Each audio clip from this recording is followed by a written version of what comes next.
Yang juga akan mengisi pentas ialah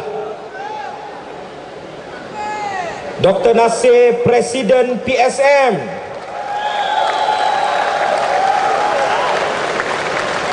Yang akan mengisi pentas ialah Yang Berhormat Lim Kit Siang.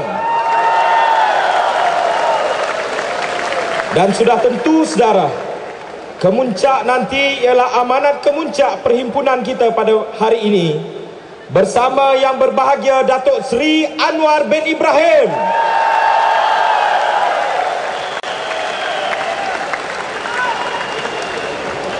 Untuk itu saya mohon semua ratusan ribu rakyat saudara. Rakyat datang dengan semangat. Rakyat datang untuk menunjukkan sebenarnya protes rakyat terhadap kenaikan harga minyak dan kezaliman yang berlaku, penindasan oleh kerajaan rejim kapitalis Barisan Nasional terhadap rakyat Malaysia hari ini saudara.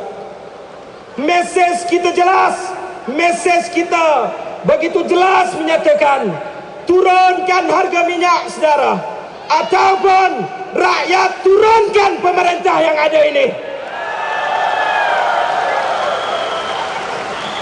Dengan satu suara saudara, kita gegarkan bumi ini dengan naungan turun, turun, turun, turun, turun, turun, turun, turun.